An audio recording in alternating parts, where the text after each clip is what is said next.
കഴിഞ്ഞ കുറേ ദിവസങ്ങളായി എല്ലാ കണ്ണുകളും കർണാടകയിലെ അങ്കോലയിലാണ്. അവിടെ അർജുനായുള്ള രക്ഷാദൌത്യങ്ങൾ പുരോഗമിച്ചുകൊണ്ടിരിക്കുകയാണ്. ഈ മലയാളി ലോറി ഡ്രൈവർ അർജുനെ കണ്ടെത്താനുള്ള തിരച്ചിൽ 9ാം ദിവസവും തുടരുന്നുണ്ട്. കര നാവികസേനകൾ സംയുക്തമായാണ് ഗംഗാവലി പുഴയിൽ ഇന്ന് തിരച്ചിൽ നടത്തുന്നത്. സോണാർ, റഡാർ സാങ്കേതിക വിദ്യകളുടെ സഹായത്തോടെയാണ് ഇന്നത്തെ തെരച്ചിൽ പുരോഗമിക്കുന്നത്. ഒപ്പം പുഴയുടെ അടിത്തട്ടിൽ വലിയ ലോഹവസ്തുവിന്റെ സാന്നിധ്യം കണ്ടെത്തിയിട്ടുണ്ട്. ഈ സ്ഥലം കേന്ദ്രീകരിച്ചാണ് ഇന്ന് തിരച്ചിൽ നടത്തുക. അങ്കോലയിൽ നിന്ന് തത്സമയം വിവരങ്ങൾ നൽകാൻ ഷഫീഖ് നസ്രുള്ളയാണ് ചേരുന്നത്. ഷഫീഖ്, നമ്മൾ പറഞ്ഞതുപോലെ തന്നെ കഴിഞ്ഞ കുറച്ച് ദിവസങ്ങളായി അർജുനായിട്ടുള്ള തെരച്ചിലിലാണ്. എല്ലാ കണ്ണുകളും അങ്കോലയിലേക്കാണ്. ഇന്നിപ്പോൾ ഈ 9ാം ദിവസവും തിരച്ചിൽ തുടരുന്ന സമയത്ത് കഴിഞ്ഞ ദിവസം, അതായത് ഇന്നലെ രാത്രി ലഭിച്ച സിഗ്നലിലാണ് എല്ലാ പ്രതീക്ഷയും എന്ന് പറയുന്നത്. തിരച്ചിൽ എങ്ങനെയാണ് പുരോഗമിച്ചുകൊണ്ടിരിക്കുന്നത്? എങ്ങനെയൊക്കെയാണ് ഇന്നത്തെ തിരച്ചിൽ ഉണ്ടാവുക?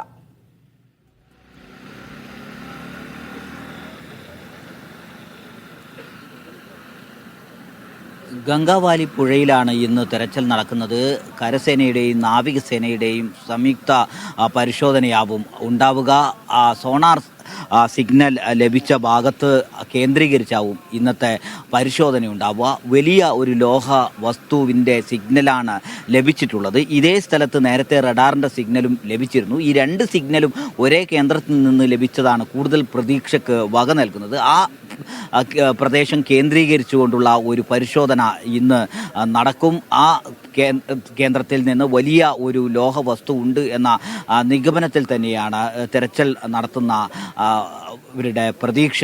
അത് രണ്ട് സാധ്യതകളാണ് മുമ്പിലുള്ളത്. ഒന്ന് ലോറിയുടേതാവാം എന്നതാണ്. രണ്ട് ഭാഗത്ത് ഹൈ ടെൻഷൻ ടവർ പുഴയിലേക്ക് മറിഞ്ഞു വീണിരുന്നു. ഈ ഹൈ ടെൻഷൻ ടവർ ആവാനുള്ള സാധ്യതയുമുണ്ട്. അതുകൊണ്ട് ഈ രണ്ട് വസ്തുക്കളിൽ ഏതാണ് എന്നതാണ് ഇനി മനസ്സിലാക്കേണ്ടതുണ്ട്. ഇതിന് പുതിയ ഒരു ആധുനിക സംവിധാനം, ഉപകരണം, ഡ്രോൺ മാതൃകയിലുള്ള ഒരു ഉപകരണം ഇവിടെ എത്തിക്കും.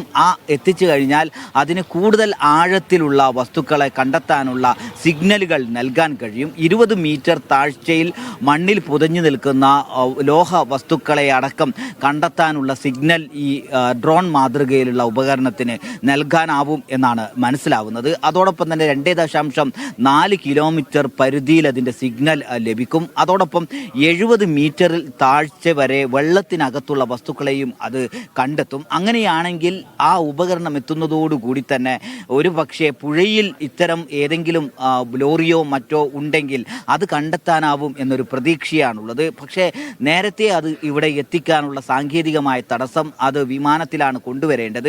അതോടൊപ്പം തന്നെ ഈ ഉപകരണം വിമാനത്തിൽ കൊണ്ടുവരാനുള്ള നിയമപരമായ കുറേ തടസ്സങ്ങളുണ്ട്. ഏവിയേഷൻ മായി ബന്ധപ്പെട്ട പെർമിഷൻ എടുക്കേണ്ടതുണ്ട്. അത്തരം കാര്യങ്ങൾക്കാണ് ഇത് ഇവിടെ എത്തിക്കാൻ വൈകിയതാണ് എന്നാണ് നമുക്ക് ഔദ്യോഗികമായി കിട്ടുന്ന ഒരു വിശദീകരണം. അതോടൊപ്പം ഇന്നത് എത്തിക്കാനുള്ള എല്ലാ നിയമ തടസ്സങ്ങളും ഒഴിവാക്കി ഇവിടെ ഈ ഡ്രോൺ മാതൃകയിലുള്ള മണ്ണിൽ പുതഞ്ഞു നിൽക്കുന്ന, അതുപോലെ തന്നെ മഞ്ഞിലും വെള്ളത്തിലുമൊക്കെ താഴ്ചയിലുള്ള വസ്തുക്കളെ കണ്ടെത്താൻ ഉപയോഗിക്കുന്ന ഉപകരണമാണ്. ആ ഉപകരണം ഇന്ന് തന്നെ ഈ ഉച്ചയോടുകൂടി ഇവിടെ എത്തിക്കാനാവും എന്നൊരു പ്രതീക്ഷ അവർ പങ്കുവെക്കുന്നുണ്ട്. അതോടൊപ്പം ഇന്ന് വരുന്നത് ബൂം ലെങ്ത് എന്ന് പറയുന്ന വലിയ ഒരു മണ്ണുമാന്തി യന്ത്രമാണ്. അത്തരത്തിലുള്ള 2 എണ്ണം ഇവിടെ എത്തിക്കും രാവിലെ തന്നെ എന്ന് പറഞ്ഞിരുന്നു. പക്ഷേ ഇതുവരെ അത് എത്തിയിട്ടില്ല. അത് വന്നുകൊണ്ടിരിക്കുകയാണ് എന്ന വിശദീകരണമാണ് ലഭിക്കുന്നത്. അത് 60 ഫീറ്റ് അകലം വരെ കരയിൽ നിന്ന് പുഴയിലേക്ക് മാറി മണ്ണ് നീക്കം ചെയ്യാൻ കഴിയുന്ന മണ്ണുമാന്തി യന്ത്രങ്ങളാണ്. അത്തരം വലിയ മണ്ണുമാന്തി യന്ത്രങ്ങൾ എത്തിച്ചാൽ പുഴയിൽ നിന്ന് മണ്ണ് നീക്കം ചെയ്യുന്നതടക്കമുള്ള കാര്യങ്ങൾക്ക് വേഗത വരും. ആ 2 യന്ത്രങ്ങളും അതോടൊപ്പം തന്നെ നേരത്തെ സൂചിപ്പിച്ച പരീക്ഷണത്തിനുള്ള ആധുനിക സംവിധാനങ്ങൾ